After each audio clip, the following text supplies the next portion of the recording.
Então, pessoal, vamos dar continuidade aqui, né, na nossa aula de Química. No vídeo anterior eu falei sobre como é que se fala? Falei sobre distribuição eletrônica dos átomos, tá? A distribuição eletrônica, né, segue lá o diagrama de Linus-Pauling. É uma distribuição que, como eu posso dizer, essa distribuição mostra como os átomos, como os elétrons vão estar distribuídos em orbitais, né?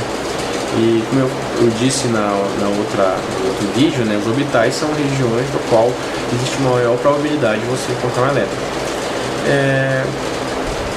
Para você ter uma noção, esse diagrama de Pauling, ele também, como eu falei no outro vídeo, ele mostra quem vai ter mais energia em cada camada, qual camada tem mais energia. Então ele fala que quanto mais externo você está, o elétron está mais longe do núcleo, mais energia ele tem, né? E como eu disse, no universo, quanto mais energia você tem, mais instável você é. Então, para você se tornar estável, você precisa perder energia. Lembre-se que o núcleo ele é essencialmente positivo, né, por causa apenas dos prótons, né? Então o que acontece? Ele tende a atrair para perto dele os elétrons, porque existe uma força elétrica, né, aquela lei de Coulomb, né, que tende a atrair esses elétrons. Então quando eles chegam numa certa posição, eles ficam ali estáveis, né? Então não tem mais, a energia deles é menor do que um elétron que está numa camada mais externa. Então, à medida que você vai saindo, a força elétrica entre eles também, entre o núcleo e o elétron, é menor. Então eles têm maior facilidade para serem retirados do núcleo, né? Eles são mais instáveis, tá? Outra coisa, né?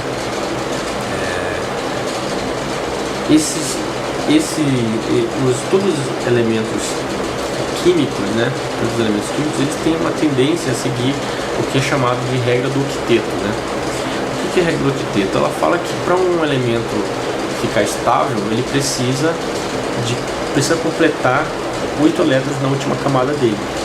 Ou seja, porque é uma configuração que ele se torna estável, e foi verificada isso com os gases nobres. Os gases nobres são um grupo de elementos da tabela periódica que não se juntam com ninguém, eles são meio, sabe, metido a besta, assim, meio fresco, sabe? Tipo assim, eu não vou me juntar com ninguém, assim, sabe? Eu mesmo me satisfaço, né? Então, esses são gases que você não tem, não existe, pelo menos na natureza, substâncias químicas formadas por esses gases. Eles verificaram que eles são estáveis e todos os átomos tendem a ter esses 8 elétrons na última camada, que como é a distribuição dos gases nobres da última camada, 8 elétrons. Então eles seguem a regra do octeto. Quando eles seguem a regra do octeto, eles tendem a dar um jeito, procuram de alguma forma completar esses 8 elétrons da última camada. E existem 3 formas que esses caras podem fazer isso aí, tá? Existe quando para eles fazerem esse tipo de, para eles estabilizarem com 8 elétrons na última camada, eles têm que eles necessitam se juntar com outros átomos, e nessa junção com outros átomos formam as ligações químicas. E as ligações químicas são ligações que realmente vão formar as substâncias. Então, dependendo de como essas ligações são feitas, elas podem ter determinado tipo de propriedade de comportamento, tá?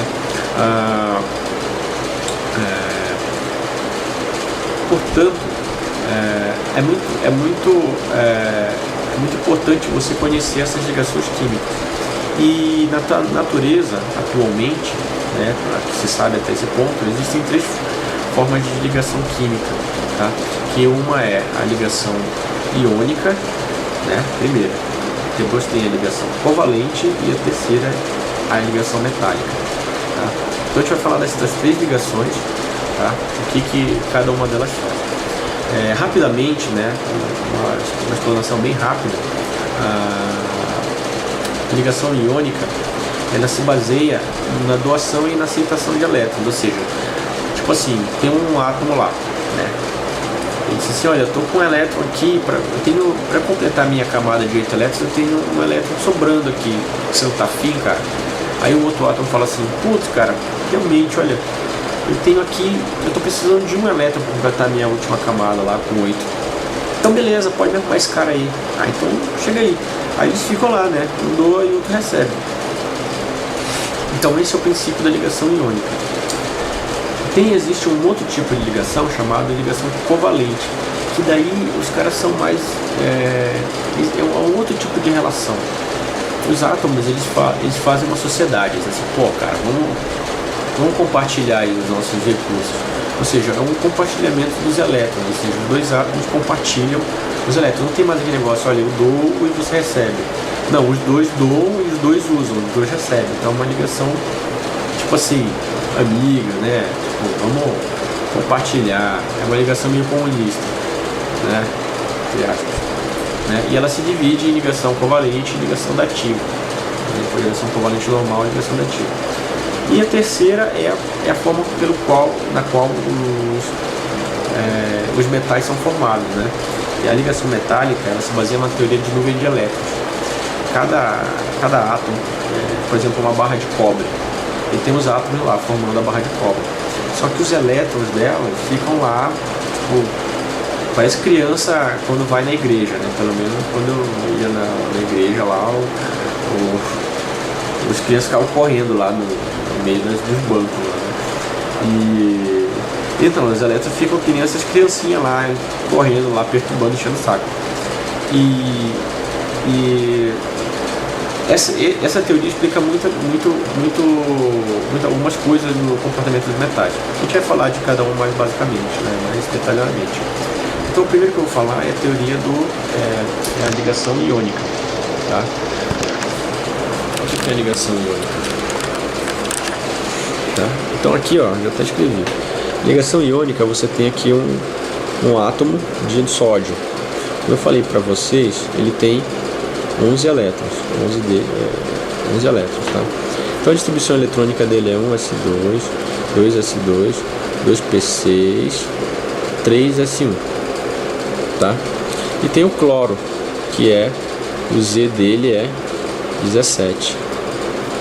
Então ele tem 1s2, 2s2, 2p6, 3s2, 3p5. Então se a gente for fazer a distribuição em orbitais aqui, olha só como vai ficar do sódio. Então você tem o 1s2, então você tem um quadrado. Então regra de Rand, um para cima, outro para baixo. Aí 2s2, né? Ou desculpa, aqui ó, aí tem um 2p6,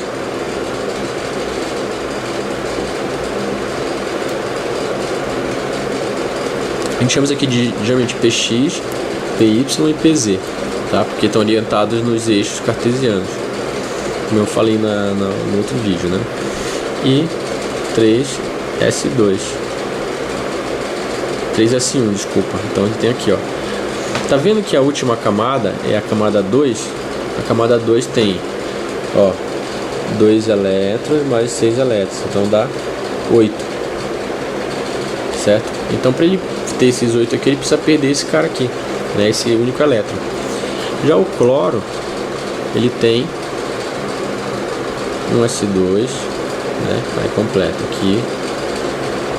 2s2, aí você completa aqui, 2p6, isso tem 6, né? Então você faz assim, então 2p6, 3s2 e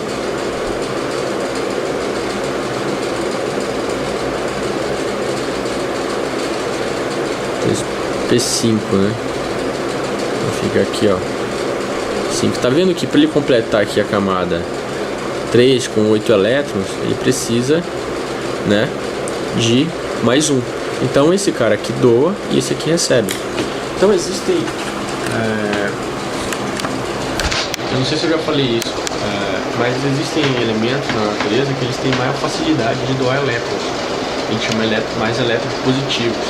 E tem elementos que têm maior capacidade de receber elétrons, que são chamados eletronegativos.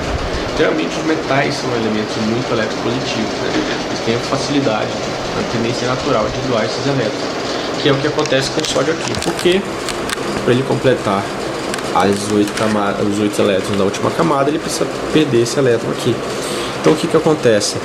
Ele tem aqui um elétron sobrando e passa para o cloro, tá?